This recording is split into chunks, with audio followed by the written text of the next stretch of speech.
Salam sejahtera Malaysia, denyut nadi suara rakyat bergema di channel ini. Tuan-tuan dan puan yang dihormati sekalian. Baru sebentar tadi kita telah menerima satu berita terkini, berita yang sahih, yang diumumkan sendiri di media arus perdana. Ini berkaitan dengan isu rasuah yang terkait dengan bekas Perdana Menteri Malaysia yang ke-9, Datuk Seri Ismail Sabri Yaakob. Terbaru 13 akaun telah dikenal pasti oleh SPRM dan seterusnya 13 akaun ini telah disita, dibekukan dan dihalang daripada sebarang transaksi. Dan ditemui tuan-tuan dan puan, ditemui ada lebih daripada 9 juta ringgit Malaysia dalam akaun tersebut.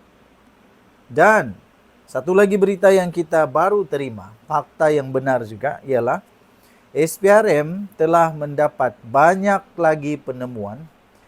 SPRM telah mendapat banyak lagi clue terkini, banyak lagi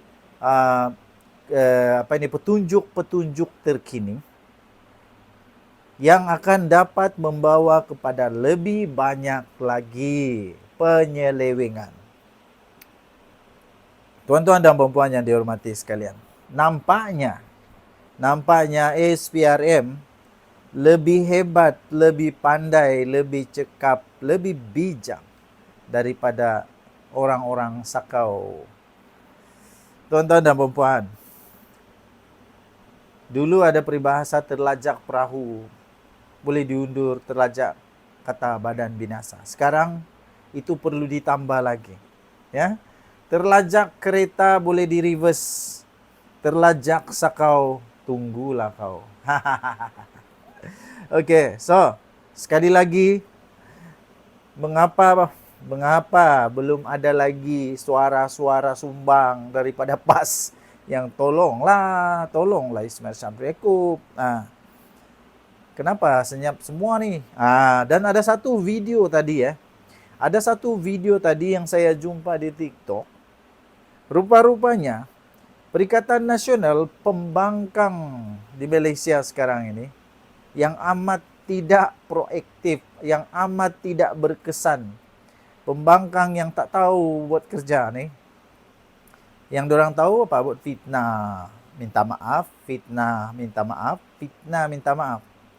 Lepas tu bagi fakta yang kena batang hidung sendiri, macam-macam lagi lah yang pelik-pelik berlaku. Video dari TikTok yang saya terima tu, mereka jerit-jerit tu, tak setuju, marah-marah. Tidak setuju kalau laporan audit negara yang telah dibuat berdasarkan pada pemerintahan Muhyiddin Yassin dan Perikatan Nasional, mereka tidak setuju untuk dibahas. Saya bukan pakar dalam perlembagaan, bukan pakar dalam hal ehwal Dewan Rakyat kah, Parlimen kah, tapi satu je yang saya pakar adalah orang takut selalu takut. Orang salah selalu confirm takut. Kenapa mau takut? Bahas sajalah kalau perlu bahas. Nak takut apanya? Kalau memang Perikatan Nasional zaman Muhyiddin Yassin itu hebat, dia patut lebih bersemangat. Kami semangat. Okey, teruskan, kami semangat. Ini Razi Jidin bukan main lagi. Teringatlah kita. Tarik balik. Teringat kita yang itu. Kenapa takut? Adakah ini juga melibatkan rasuah? Kita tidak pasti. Tapi ada seorang MP PAS itu, MP DAP, maafkan saya. MP DAP bangkit dan beritahu kerana takut sebab banyak ketirisan dalam Perikatan Nasional. Ketika zaman darurat, mungkin begitulah itu kan. Okey. So, ditemui duit 9 juta dalam 13 akaun. Semua ini terkait dengan Perdana Menteri, bekas Perdana Menteri Malaysia ke-9, Datuk Seri Ismail Sabri Yaakob. Dan besok kita akan tahu apa keputusan seterusnya. Sama ada Datuk Seri Ismail Sabri Yaakob akan disiasat dan akhirnya akan didakwa atau tidak. Kita tunggu saja ya, kita tunggu saja. Denyut Nadi Suara Rakyat bergema di channel ini. Jangan lupa tekan butang subscribe, like, dan share. Malaysia kita punya, cinta Malaysiaku. Kita jaga kita, bye-bye. Salam sejahtera Malaysia, Denyut Nadi Suara Rakyat bergema di channel ini. Tuan-tuan dan puan yang dihormati sekalian, masalah utama kesihatan manusia Malaysia sekarang ini adalah darah tinggi, kencing manis, gout, gastrik, terutama untuk bulan-bulan puasa ni ya. So, saya nak kongsilah apa yang beberapa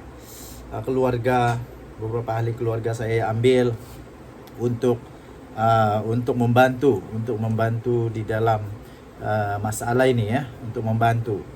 Okey, antaranya kencing manis, darah tinggi dan sebagainya. So saya kongsikan bagi anda produk-produk yang baik yang saya nampak di mana ahli-ahli keluarga saya apabila mereka makan produk ni dan membawa kesan yang baik bagi mereka ya. Temberang-temberang tak main ya, temberang-temberang tak main.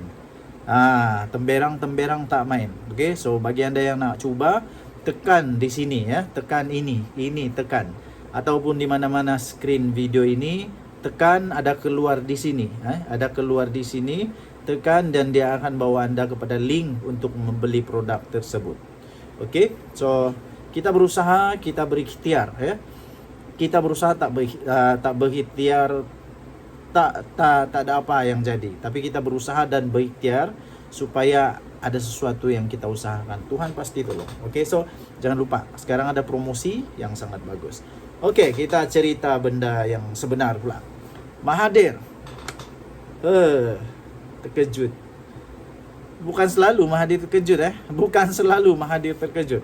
Tapi tiba-tiba kali ini dia terkejut pula. Dia terkejut.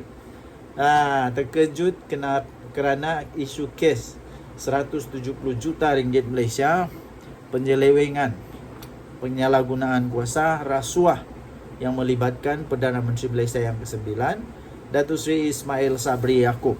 Persoalan saya, kenapa pula tiba-tiba saja Atok Tua ni terkejut?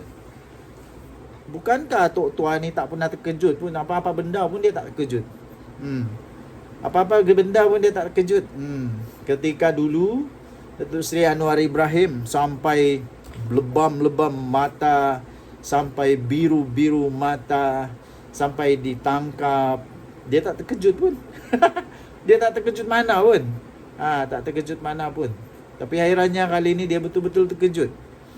Dia betul-betul terkejut. Okey, terkejut kerana kes itu. Tapi dia punya komen adalah nanti kita akan tahu siapa pemilik sebenar wang tersebut apabila sudah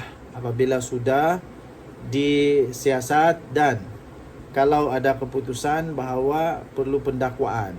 Perlu pendakwaan di mahkamah. Kalau sudah didakwa di mahkamah, ada tanggungjawab untuk yang sepatutnya yang dituduh untuk membuktikan bahawa dia tidak bersalah. Ya.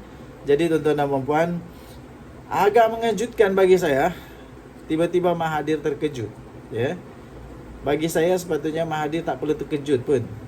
Mahathir tak perlu terkejut. Mahathir tak perlu terkejut. Kenapa Mahathir perlu terkejut pula? Dulu Najib Razak dia terkejut tak? Dia ada terkejutkah waktu Najib Razak masuk penjara? Waktu Najib Razak mati-matian Mahathir mau masukkan ke dalam penjara, dia terkejutkah? Dia tidak terkejut pun. Yang dia ada buat adalah berusaha mati-matian. Sungguh-sungguh tu. Sampai saya ingat lagi waktu sebelum PRU tu dia kata apa? Dia kata macam-macam lah. Okey, kita jumpa lagi. Bye bye.